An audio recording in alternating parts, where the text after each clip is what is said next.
Welcome to Bringer of Life, the River Nile.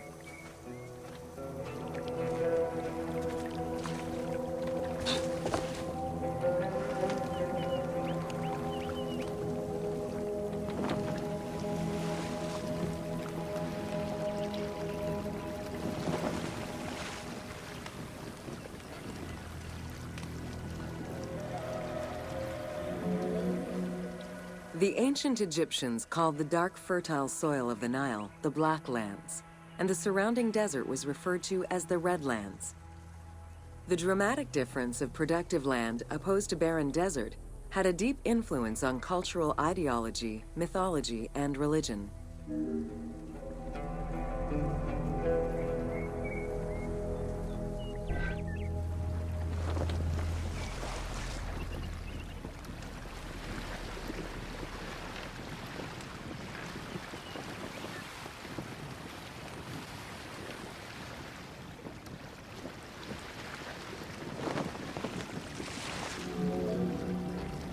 The Nile determined much of Egyptian civilization.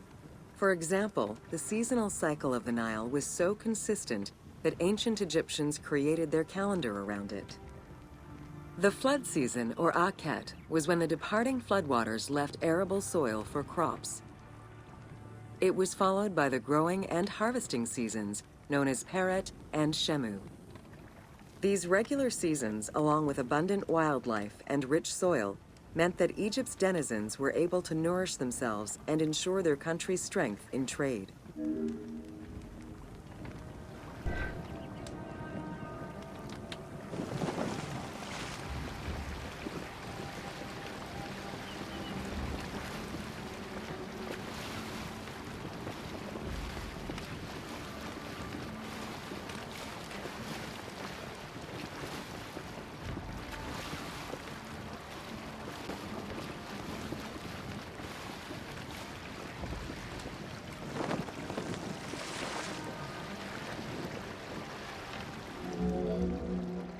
The River Nile, flowing from the south to the north, neatly traversed through both Upper and Lower Egypt. All of Egypt's major cities were built along this narrow ribbon of life. Protected by mountain ranges and deserts which acted as natural barriers to enemies, and sustained by the Nile's plants and wildlife, Egyptian civilization enjoyed economic and cultural prosperity for over 4,000 years.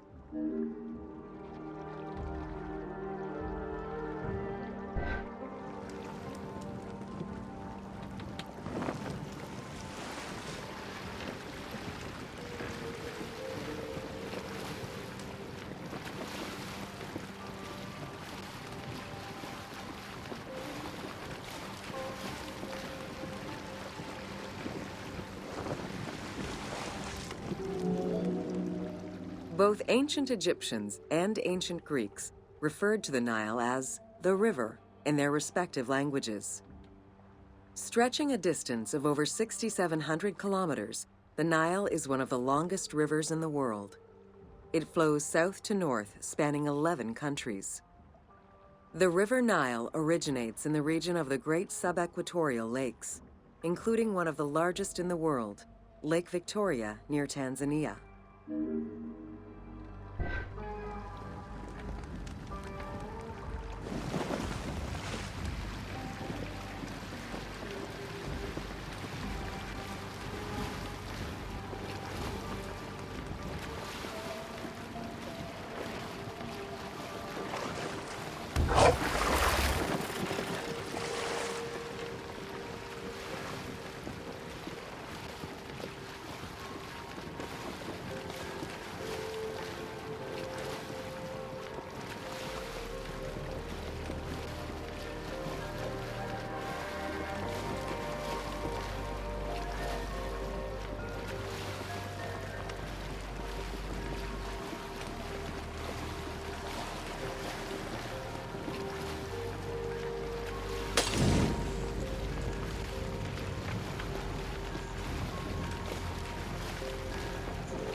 The river flows through African equatorial forests, swamps, volcanic lands, steppes, and deserts, splitting apart for a while and picking up various sediments from each region and carrying them all the way to Egypt. Its main artery, known as the White Nile, rejoins with the Blue Nile in Khartoum. This is where it weaves through rich deposits of silt and nutrients, carrying them along in its wake.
The Nile crosses 6 cataracts from the south to the north, creating natural obstacles between the various sections of the river.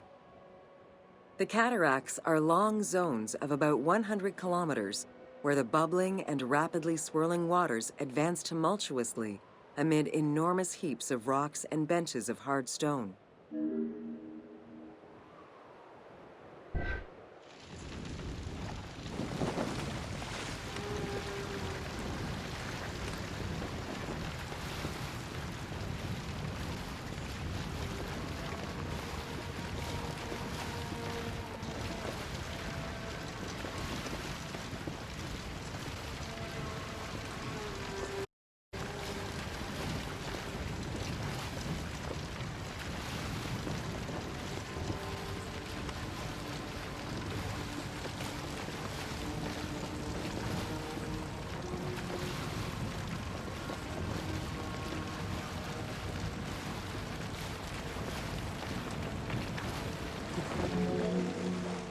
It is after crossing Nubia and the first cataract that the river officially returns to Egypt in Aswan.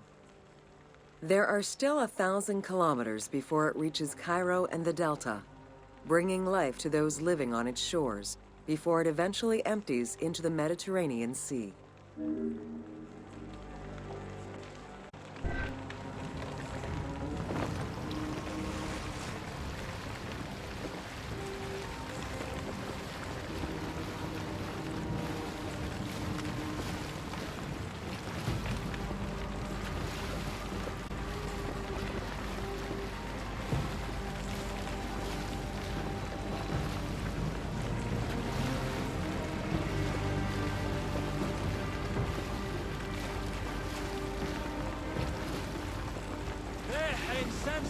جهاز سيف سحري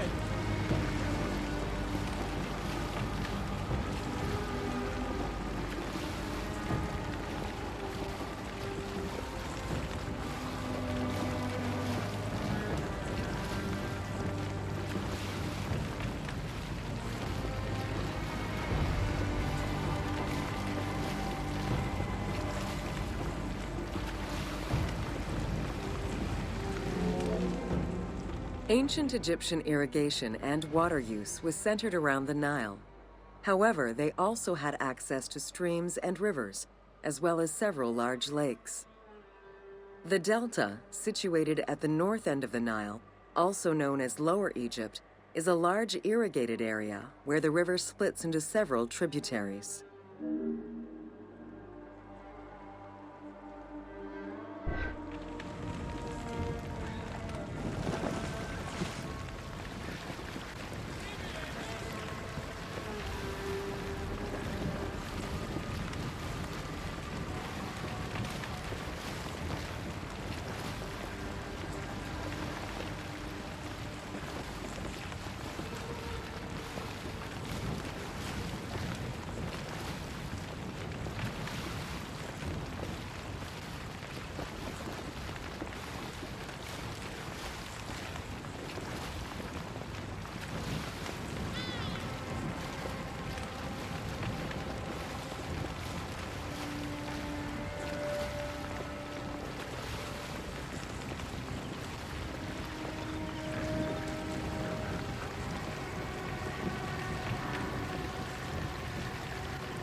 The delta had several major brackish coastal lakes, bodies of water separated from the sea by thin strips of land. A mix of deep to shallow waters, salt swamps, and sand plains, these lakes were refuge to a wealth of species, as well as water and land plants. The occasional bandit could also be found sheltering within the denser reeds, waiting for the unwary traveler.